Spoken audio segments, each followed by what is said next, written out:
Fala pessoal, estamos de volta aqui, já partindo para a parte final desse nosso curso de Compliance Trabalhista, um mini curso de Compliance Trabalhista. A gente vai enfrentar algumas notícias, algumas decisões sobre casos interessantes sobre assédio moral e depois fazer um diálogo específico. Vou deixar esse blocozinho aqui para esses assuntos finais envolvendo assédio moral e deixo um último bloco para a gente falar de um tema específico, é o tema das organizações de tendência, que é um tema que sugere muito também essa análise sob a perspectiva de um programa de integridade, um programa de compliance. Então, a gente vem traçando aí, nos últimos blocos, aquela perspectiva da Convenção 190 da OIT, um pouco da temática do assédio moral, da gestão por estresse, compartilhei com vocês alguns casos sobre assédio moral e vou continuar aqui tratando com vocês a partir agora de algumas perspectivas jurisprudenciais. Deixa eu ver onde fica melhor aqui, bota desse lado esquerdo, sobre assédio moral. Vamos ver lá. Primeiro caso, Ambev é condenada por submeter empregado a humilhações com prática do corredor polonês. Vejam que a notícia é de 2014, ou seja, se vão aí 16 anos, mas mostra o quanto da evolução do tema no nosso país. A Companhia Brasileira de Bebidas Ambev foi condenada a pagar R$21,6 mil de indenização por danos morais ao vendedor Ronaldo Nunes Carvalho. Motivo: ele foi obrigado a passar por um corredor polonês enquanto era xingado pelos colegas por não cumprir as metas estabelecidas pela empresa. Aqui tem o número do processo. É aquilo que a gente diz sempre. A estipulação de metas por si só não configura assédio moral. Agora, as metas podem vir a configurar um assédio moral, inclusive numa perspectiva de assédio moral organizacional, caso elas venham a ser estipuladas e, sobretudo, cobradas de maneira abusiva.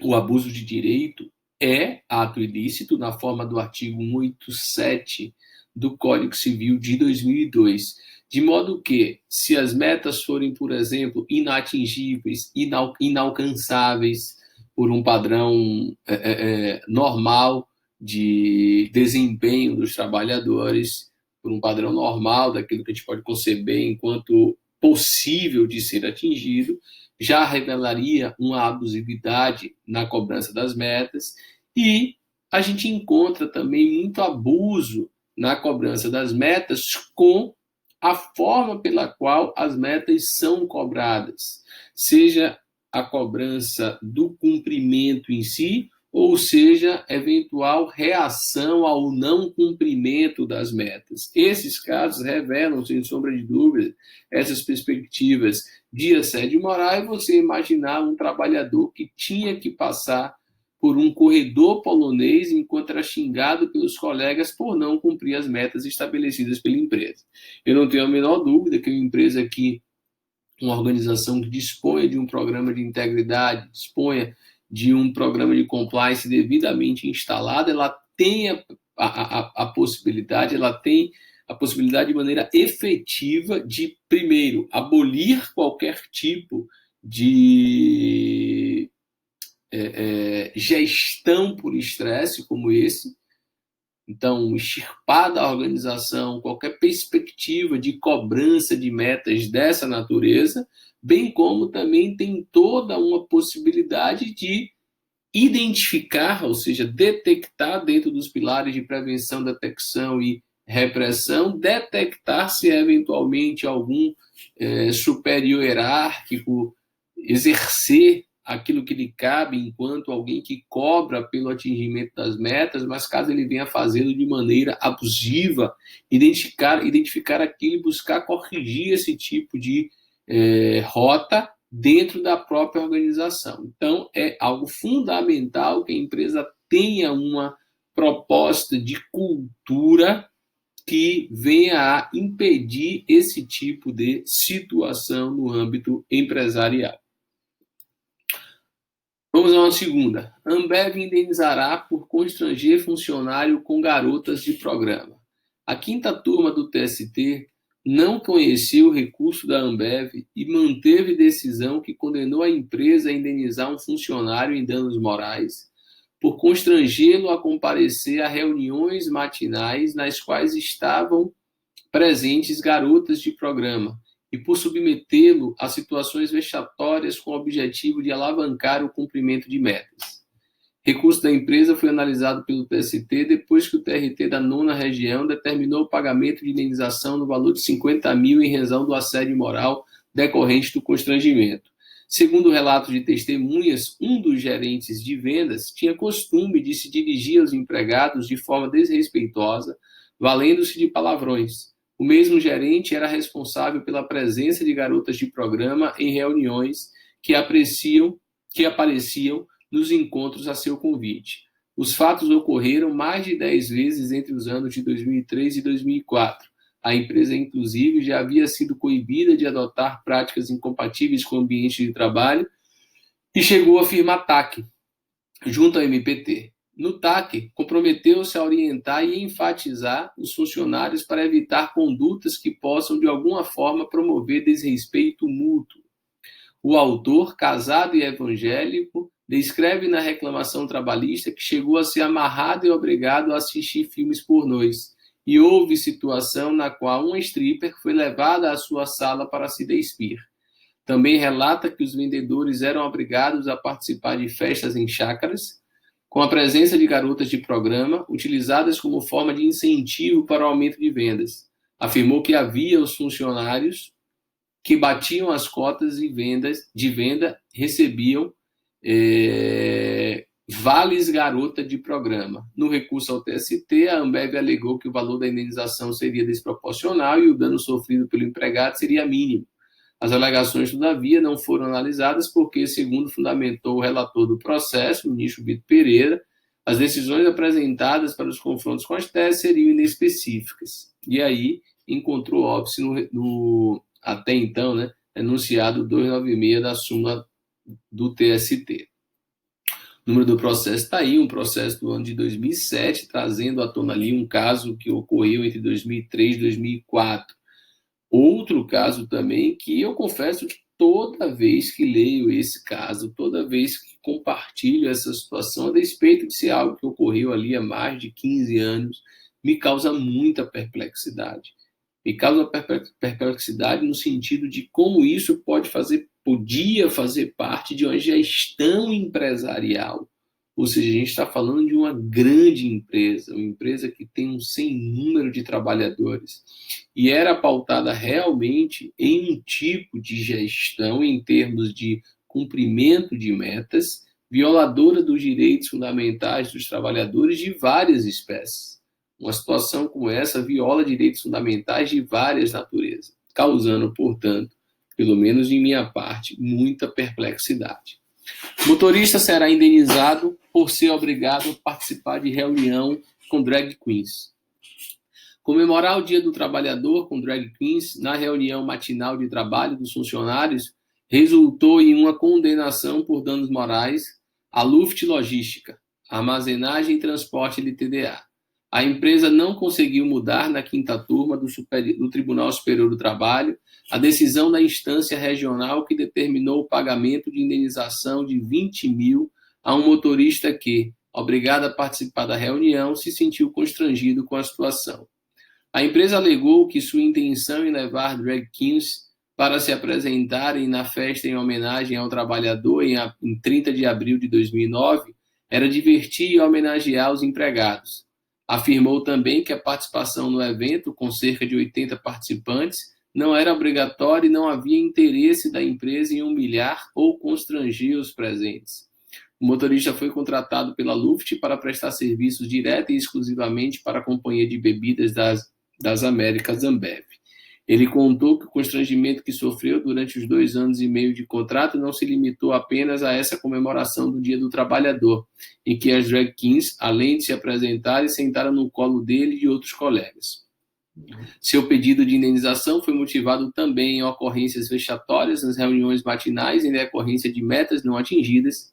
Segundo o trabalhador, havia um mural das piores equipes do dia, aquelas que não tivessem entregue mercadorias ou alcançado metas, que era exposto para todos os colegas. Nesse momento, os supervisores humilhavam os empregados, chamando-os de lerdos, tartarugas e aranhas. O número do processo está aí também para quem quiser acompanhar. Empresa baiana é condenada por câmera instalada por sócio em banheiro unissex, um caso de 2013, um caso oriundo, inclusive, da Bahia, no interior da Bahia, interior próximo, Feira de Santana. O caso chegou até o TST.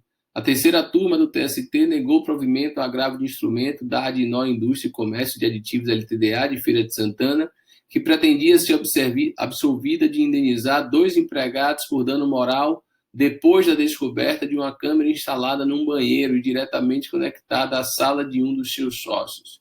Embora a empresa alegasse ter sido extorquida pelos trabalhadores, o TRT da 5ª Região condenou a pagar 100 mil a cada um e reconheceu a rescisão indireta do contrato de trabalho. A reclamação trabalhista foi ajuizada na Vara do Trabalho de Feira de Santana por um técnico de informática e um assistente contábil. Segundo o técnico, em agosto de 2007, ele informou à gerente administrativa da empresa suspeita de que havia uma câmera acoplada a um pequeno furo no teto do banheiro unissex da empresa, utilizado por cerca de 20 funcionários da área administrativa. Depois de confirmar a existência do equipamento, eles foram, no fim do expediente, ao forro do banheiro e constataram que a câmera estava conectada a uma televisão e um gravador de DVD instalados na sala de um dos sócios. Lembra que pontuamos, dentro da questão da compliance, os passos para implementação, a questão da necessidade de envolver a alta administração no programa de integridade, no programa de compliance. Tinha até um errozinho material em um dos slides, quando a gente fez a expressão Tony from the top. Ou seja, é fundamental, repito, que em toda a estruturação e efetivação do programa de integridade, a alta administração esteja presente e alinhada a este programa de integridade. Se não tiver, não tem para onde correr. Não há falar em nenhum tipo de sucesso em relação ao programa de integridade. Então, você viu uma notícia como essa aqui, na qual essa câmera estava instalada e conectada a uma televisão e um gravador instalados na sala de um dos sócios. Não há qualquer alinhamento da alta administração daquela organização com o cumprimento e a cultura de conformidade, se quiséssemos fazer uma vinculação assim. Trazendo para os dias de hoje, a gente tem um pouco dessa temática pautada nesse tema específico da restrição do uso de sanitário.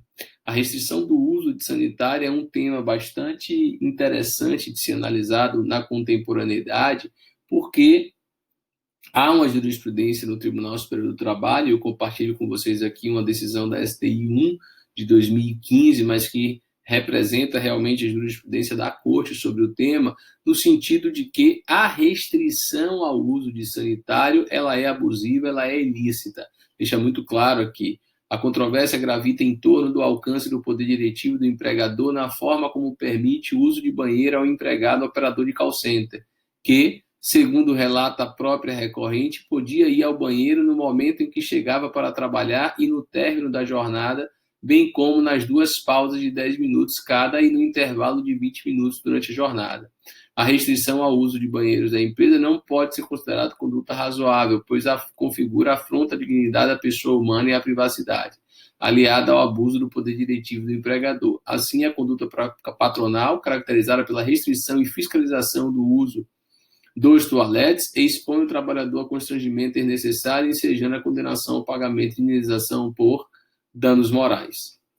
Há precedente. Embora a recorrente afirme que o reclamante tinha liberdade de qualquer momento ir ao banheiro, bastando que acionasse a tecla pausa, certo é que essa afirmação foi apresentada com base em auto de inspeção judicial trazida aos autos, a página de posição de recurso em visto, que não foi aceito como documento novo, a questão processual aqui, girando em torno disso. Então, trazer esse tema hoje, da restrição ao uso de sanitário, é algo muito interessante para se construir dentro de um programa de integridade, para saber até que ponto é possível, eu não vou usar a expressão aqui, impor a restrição ao uso de sanitário, mas sim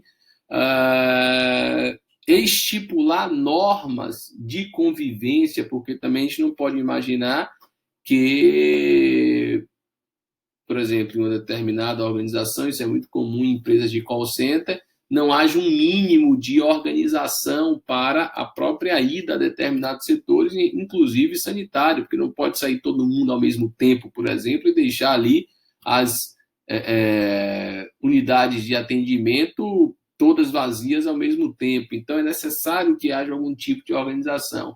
Como e em que sentido fazer isso é algo que seria muito interessante de ser trabalhado dentro de um programa de integridade. Um outro caso aqui, maquinista que urinava na cabine do trem será indenizado em danos morais. Um maquinista que era obrigado a fazer as necessidades fisiológicas dentro da cabine do trem porque não tinha permissão para parar quando precisasse, receberá 60 mil de indenização por danos morais. O entendimento da justiça foi de que a companhia de trens impôs situação vexatória ao ferroviário ao não propiciar condições dignas de segurança e higiene no ambiente de trabalho. O maquinista foi admitido pela Rede Rodoviária Federal em dezembro de 83 e acabou absolvido pela MRS Logística, que assumiu parte da malha ferroviária estatal em 1996, sendo dispensado sem justa causa em 2011. Como não havia instalações sanitárias na cabine e não podia parar a locomotiva quando precisava, o empregado relatou que usava garrafa e copos plásticos para urinar ou papel no chão para defecar, material que às vezes era oferecido pela própria empresa chamado de kit higiênico. Não raras vezes, quando assumia o novo turno, o maquinista encontrava a cabine suja, pois os funcionários anteriores haviam deixado respingar a urina no chão, janela ou na poltrona. Por conta da situação, o ferroviário requereu em juízo o pagamento de indenização por assédio moral. A 64ª Vara do Trabalho de São Paulo levou em consideração perícia que confirmou que as condições de trabalho eram precárias para condenar a empresa a indenizar. Afastou o assédio moral pleiteado, que se caracteriza pela pressão psicológica intencional, mas reconheceu o dano moral causado pela empresa, fixando a indenização em R$ 80 mil. A gente olha uma situação como essa, olha várias situações aqui, eu tenho mais algumas que eu vou trabalhar com vocês e realmente chamam bastante atenção o nível de afronta à intimidade e vida privada dos trabalhadores e a dignidade realmente salta aos olhos. Empregada apelidada de Delícia e Gostosona será indenizada. A primeira turma do TST negou o processamento do recurso de uma empresa condenada a pagar indenização por danos morais no valor de 15 mil à empregada que recebeu apelidos com conotação sexual de um superior hierárquico. A empregada ajuizou a ação trabalhista, pois se sentia constrangida com os apelidos utilizados por superior hierárquico, que a chamava de Delícia e Gostosona. Com base na prova testemunhal, que confirmou o uso de apelidos também por parte de outros empregados, a sentença concluiu que houve dano moral e condenou a empresa a pagar a indenização de 15 mil à empregada. A empregadora recorreu ao TRT, mas a condenação foi mantida, já que ficou demonstrado nos autos que a empregada foi ofendida moralmente em razão dos apelidos de natureza sexual a ela atribuídos. O TRT ainda negou o seguimento ao recurso de revista da empresa ao TST. Com o intuito de ter o recurso processado, a empresa interpôs agravo de instrumento, mas a turma não acolheu a pretensão. O vendedor obrigado a rebolar na frente dos clientes. A segunda turma do TST majorou para 30 mil o valor da indenização a ser paga pela WMS Supermercados do Brasil, Rede Walmart, a uma comerciária de Novo Hamburgo que tinha de entoar gritos de guerra e rebolar na frente dos colegas em atos motivacionais. No entendimento da turma, o valor de 2 mil fixado anteriormente não foi razoável nem proporcional ao dano. Na reclamação trabalhista, ajuizada em maio de 2012, a comerciária disse que o chefe de cada setor chamava os empregados e que todos tinham de participar da atividade, pois havia uma lista de advertência com o nome de quem não participasse. Segundo ela, quando o chefe considerava que o rebolado não estava bom, tinha de repeti-lo até que ele ficasse satisfeito. Os episódios teriam durado 6 anos, tempo de vigência do contrato. Em defesa, a WMS afirmou que jamais havia obrigado seus empregados a cantar, bater palmas ou rebolar. O que havia, explicou, era reuniões chamadas Mondays, momento em que era entoado o canto motivacional, que não tinha qualquer objetivo de humilhar os empregados. Enfim, tem coisas que realmente trancam um pouco a garganta. Vendedor obrigado a se fantasiar para aumentar vendas de chip será indenizado. A Claro SA e a PJIS, Comércio e Serviços de Equipamentos de Telefonia e Informática, foram condenadas pela Justiça do Trabalho a indenizar por danos morais um promotor de vendas obrigado a usar adereços com perucas, banners pendurados no pescoço, nariz de palhaço e pinturas para aumentar as vendas. A 8ª turma do TST negou provimento a recurso de revista da PJIS por considerar correta a decisão da Justiça do Trabalho da 13ª Região, que fixou a indenização em 2000. Segundo o promotor, ele tinha se fantasiado durante as campanhas para aumentar as vendas dos chips e planos de linha telefônica da Claro nas empresas da PJIS. Nessas ocasiões, o supervisor acompanhava os empregados e ainda falava a todos: se você não quiser, tem quem queira usar. As ações de marketing ocorriam no centro de Campina Grande, na Feira da Prata e em outras cidades nos arredores. E a última é essa aqui, o título de ofensor do grupo. Cria-se hipótese em que a empresa reclamada dividia seus empregados em grupos e aqueles que obtinham desempenho inferior a metas pré-estabelecidas recebiam o título de ofensor do grupo. A técnica adotada pela empresa, embora sutil, revela perversa, porquanto constrange os empregados de produtividade superior a livrarem-se do ofensor do grupo, uma vez que seu desempenho teria impactos negativos à atuação de todos. Cria-se dessa forma um ambiente de trabalho fragmentado que inviabiliza qualquer tipo de ação coletiva dos empregados e ainda impõe constante e irrazoável pressão psíquica a todos os laboristas, tanto aos trabalhadores que lograram atingir as metas de produtividade, como aos denominados ofensores do grupo. Como se sabe, o direito laboral tem rejeitado o que a doutrina convencionou chamar de gestão por estresse ou strain, que consiste em política institucional da empresa dirigida à coletividade de trabalhadores que são obrigados a laborar sob a constante ameaça de sofrer castigos humilhantes e públicos. O número do processo é esse aqui. Vejo, então, que são um sem número de situações, muitas delas antigas, inclusive, da década passada, algumas delas ocorrendo em pleno ano de 2020, na qual o poder diretivo ele é exercido de maneira abusiva, o que revela, portanto, uma falta de cultura de conformidade no âmbito da organização. Porque uma cultura de conformidade, sem sombra de dúvidas, ela é no mínimo suficiente para que a própria organização rejeite esse tipo de abuso do poder diretivo. Isso jamais faz parte de uma organização enquanto política organizacional quando há uma cultura de conformidade ali instalada. Razão pela qual o programa de conformidade, o programa de compliance, ele acaba sendo extremamente importante para que as organizações deixem de lado práticas que outrora foram utilizadas, sobretudo sob o rótulo de campanhas motivacionais, e substituam isso por políticas educacionais. Educar é muito melhor do que motivar se pensarmos a motivação como espaço aberto para esse tipo de conduta. Então, é nesses momentos que a gente percebe efetivamente que a política de conformidade, a política de integridade, ela pode ser determinante muito mais do que para reduzir passivo, reduzir custos de processos judiciais, mas para uma melhoria progressiva das condições de trabalho, para um resgate da dignidade do ser humano trabalhador, para evitar, por exemplo, um dos grandes males do mundo do trabalho contemporâneo, que é a figura do assédio moral. Assédio que hoje assume diversas feições, inclusive essa faceta extremamente preocupante do assédio moral organizacional, do strain, da gestão por estresse. Organizações que, infelizmente, pautam suas condutas baseadas em situações que acabam revelando não apenas o abuso do poder diretivo, mas revelando um desequilíbrio completo do meio ambiente do trabalho. Então, é nesses momentos que realmente a gente vislumbra o potencial que os programas de conformidade possuem de muito mais do que significarem redução de passivo e redução de custos para a empresa, significarem uma melhoria contínua das condições de trabalho e um resgate da dignidade do ser humano trabalhador. Vou parar esse bloco aqui, já já a gente volta com o nosso quarto e último bloco dessa nossa segunda e última aula.